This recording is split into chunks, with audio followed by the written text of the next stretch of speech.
बिस्मिल्लाहिर्रहमानिर्रहीम। अस्सलाम वालेकुम स्टूडेंट्स। चैप्टर नंबर आपका 16 सिंगल एंट्री सिस्टम। आज उसका हमने क्वेश्चन नंबर 9 और क्वेश्चन नंबर 10 सॉल्व करनी है। तो ये इस चैप्टर के हमने लास्ट क्वेश्चन करने हैं। इसी के साथ हमारा ये चैप्टर भी ख़त्म हो जाएगा। क्वेश्चन नंबर 9 की रेटिंग करने लगा हूँ। क्वेश्चन नंबर 9 में आपको बता रहे हैं कि following balances are obtain from the books of mister Irfan as on 31 December 2005 and 31 December 2004। कहते हैं 31 दिसंबर 2005 और 31 दिसंबर 2004 को आपके पास डाटा गिवन है। तो 2004 वाला जो डाटा होगा वो आपके पास ओपनिंग होगा और 2005 वाला जो डाटा है वो आपके पास क्लोजिंग होगा। तो सबसे पहली चीज़ आपके पास लिखी हुई है सन्डी क्रेडिटर्स आपके पास लाइबिलिटी होते हैं। Furniture and fixture asset, office equipment आपके पास एसेट होते हैं। आउटस्टैंडिंग एक्सपेंसेस आपके लाइबिलिटी होंगे। Motor car asset, prepaid expenses ये आपके पास एसेट होंगे। Cash at bank asset, सन्डी debtors asset, stock in trade ये आपके पास एसेट है। बिल पेएबल आपके पास लाइबिलिटी है। फिर कहते हैं following information is relevant for the year 2005। कुछ आपके पास दर्जैल इंफॉर्मेशन 2005 की रेलिवेंट उसने दी हुई हैं। कहते हैं cash drawings during the year amounted rupees 15,000 and good costing rupees 6,000 were taken by Mr. Irfan for his personal use।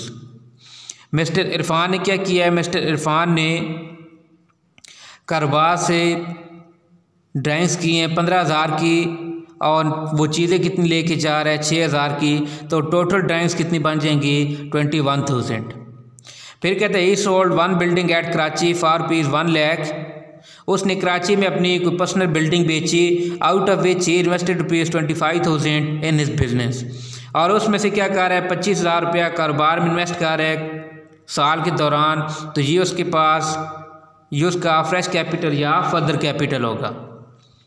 फिर कहते हैं one sale invoice amounting to rupees 5,000 dated 1 October 2005 was omitted in books. कहते हैं कि आपने उधार पे चीज़ें बेची। वन सेल इनवाइस कह रहे हैं। इनवाइस सेल से मुराद आपकी उधार सेल्स होंगी। आपने उधार पे चीज़ें बेची हैं 5,000 की, लेकिन आपने बुक्स में उसे नहीं लिखा और चीज़ें बेची कब 1 अक्टूबर 2005 को। तो साल के शुरू में तो नहीं आएगी, साल के एंड वाली जो स्टेटमेंट है आपने क्या करना होगा डेटर्स में ये चीज़ प्लस करनी होगी। और आखिर में कहते हैं right of 6 sold 2/3% from सन्डी debtors. आपने सन्डी डेटर्स में से 6 sold 2/3% राइट ऑफ कर देने, ख़त्म कर देने बैड डेट्स के लिए। कहते हैं you are required to show the means of by means of statement as to how would you arrive at net profit for the year ended 31 December 2005 if the accounts were maintained on the cash basis। आपने क्या करने हैं? आपने profit या loss find करने हैं mister Irfan का। तो क्वेश्चन शुरू करते हैं। जी बच्चों, ये आपके पास परफॉर्मा बन गया क्वेश्चन नंबर 9 का।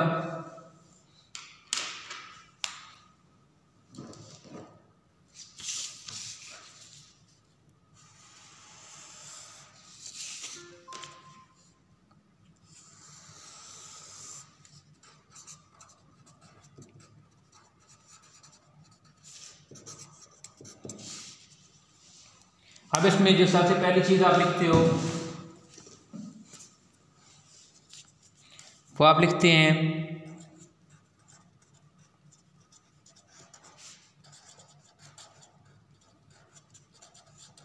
Closing capital. आपने क्लोजिंग कैपिटल देखने, आपके पास क्लोजिंग कैपिटल मिसिंग है, हम उसके लिए क्वेश्चन मार्क लगा देंगे। प्लस आपने करनी है ड्राइंग्स। ड्राइंग्स वो आपको बता रहे हैं 15,000 और 6,000। टोटल ड्राइंग्स हो जाएंगी 21,000। सिर्फ ड्राइंग्स आपकी रकम ऐड होती है, माइनस फिर आप करोगे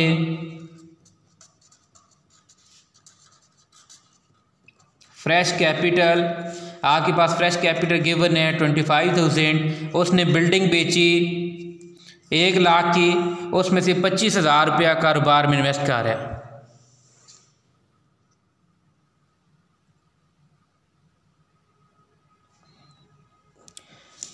25,000 रुपये उसने कारोबार में इन्वेस्ट कर दिया, तो ये फ्रेश या फर्दर कैपिटल माइनस आप करते हो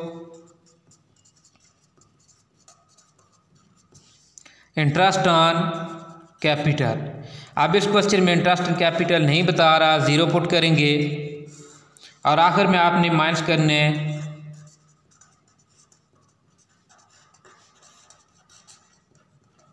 ओपनिंग कैपिटल। ओपनिंग कैपिटल भी आपके पास क्वेश्चन में मिसिंग है, आपने ओपनिंग कैपिटल की रकम फाइंड करनी होगी, इसके लिए भी क्वेश्चन मार्क लगा दिया। चेक कर लेंगे कि हमें प्रॉफिट होगा या लॉस होगा। आंसर अगर पॉजिटिव आया तो नेट प्रॉफिट, नेगेटिव आया तो नेट लॉस।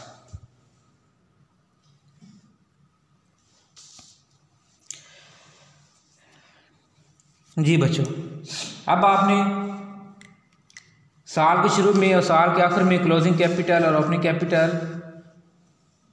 फाइंड करनी है। तो फर्स्ट हम साल के शुरू में ओपनिंग कैपिटल फाइंड कर लेते हैं 31/12/2004। पहली चीज़ आपके पास एसेंटी क्रेडिटर लायबिलिटी होंगे, एसेंटी क्रेडिटर्स 1,10,000। फिर फर्नीचर फिक्सचर है, फर्नीचर की अमाउंट आपके पास है 46,000। फिर ऑफिस इक्विपमेंट है, एसेट है, ऑफिस इक्विपमेंट की अमाउंट आपके पास 48,000। आउटस्टैंडिंग एक्सपेंस लायबिलिटी होती हैं,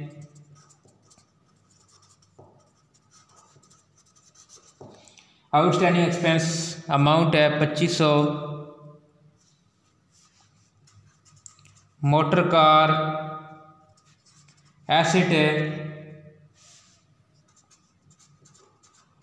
47,000। प्रीपेड एक्सपेंसेस एसेट आपके पास, प्रीपेड एक्सपेंस की amount 1,400। Cash and bank asset है 45,000। सन्टी डेटर्स एसेट हैं, साल के शुरू में एज इट इज़ आ जाएंगे 80,000। फिर इसके बाद स्टॉक है एसेट 25,000। और आखिरी चीज़ आपके पास है बिल पेएबल लायबिलिटी है। बिल पेएबल की अमाउंट आपके पास है 9,000। अब आपने चेक कर लेना है कि आपके पास एसेट साइड ज़्यादा है या लायबिलिटी साइड ज़्यादा है। एसेट साइड डेफिनेटली ज़्यादा होगी, तो आपके पास ओपनिंग कैपिटल आ जाएगा। दोनों तरफ आप एसेट का टोटल लिखोगे, लायबिलिटी माइनस कर दोगे, ओपनिंग कैपिटल आ जाएगा। एसेट साइड का टोटल आप करते हो तो आपके पास एसेट साइड आ रही है 292,400। दोनों तरफ आप यही अमाउंट लिखेंगे 2,92,400। ये ऊपर वाली अमाउंट आप लेस करोगे तो आपके पास ओपनिंग कैपिटल आएगा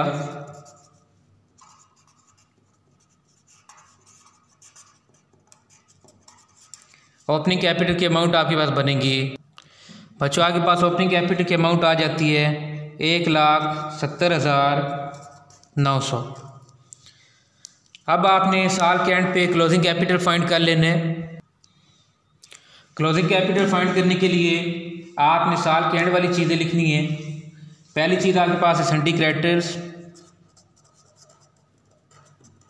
सन्टी क्रेडिटर्स की अमाउंट आपके पास 75,000 साल के एंड पे।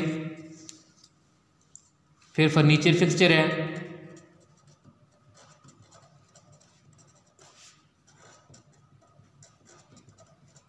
ये अमाउंट आपके पास है 63,000। फिर उसके बाद ऑफिस इक्विपमेंट है,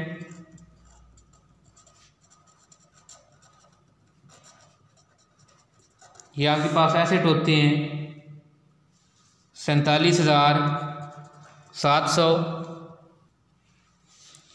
फिर उसके बाद आउटस्टैंडिंग एक्सपेंस लायबिलिटी है,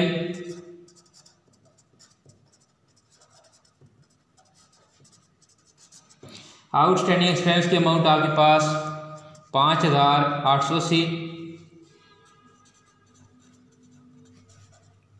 मोटर कार आपके पास 37,600।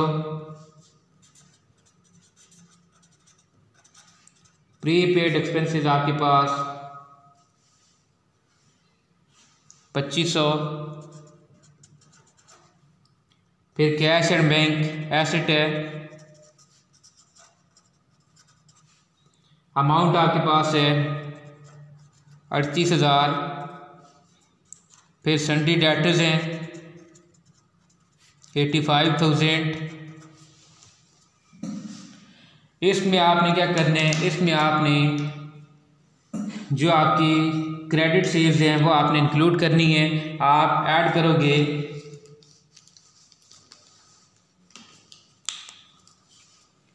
प्लस अनरिकॉर्डेड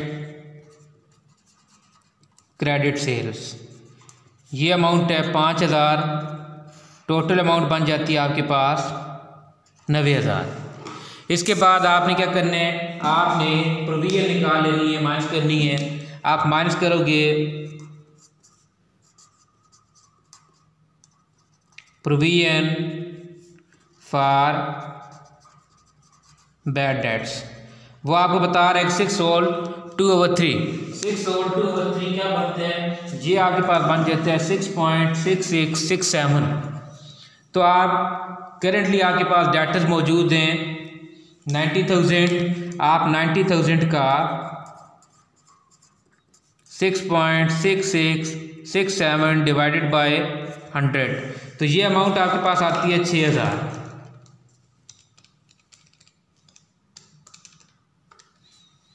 ये अमाउंट आपके पास आ जाती है 6,000। लेस करोगे तो आपके पास जो नेट अमाउंट आएगी नेक्स्ट कॉलम में वो 84,000 बन जाती है।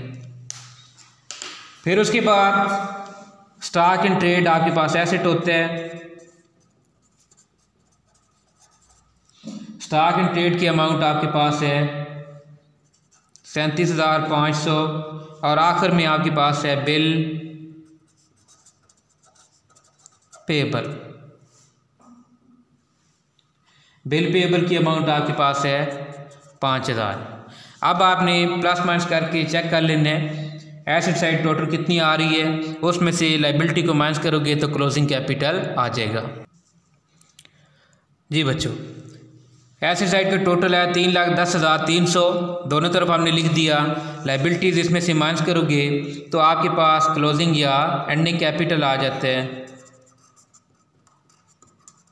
ये अमाउंट आपके पास आती है, इस अमाउंट में से ये तीनों अमाउंट लेस करोगे तो अमाउंट आपके पास बन जाती है 2,24,420।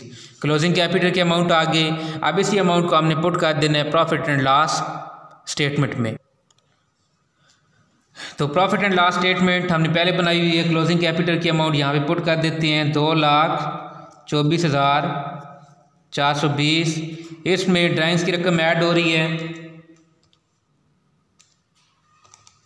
2,24,420 प्लस 21,000, तो ये अमाउंट आपके पास बनती है 2,45,420।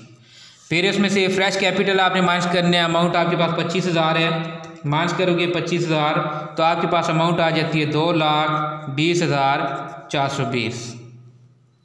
फिर उसके बाद इंटरेस्ट ऑन कैपिटल ज़ीरो है, अमाउंट अगेन आपके पास यही आ जाएगी 2,20,420। और आखिर में ओपनिंग कैपिटल हमने फाइंड किया था, ओपनिंग कैपिटल हमारे पास आया था 1,70,900। वो अमाउंट इसमें से लेस करते हो तो ये आपके पास आंसर आ जाता है 49,520। पॉजिटिव है तो आप क्या लिखोगे, नेट प्रॉफिट। तो यहाँ पे बच्चों आपका क्वेश्चन नंबर 9 कंप्लीट हो गया। अब नेक्स्ट वीडियो में क्वेश्चन नंबर 10 सॉल्व कर लेते हैं और इसी के साथ हमारा ये चैप्टर आज एंड हो जाएगा।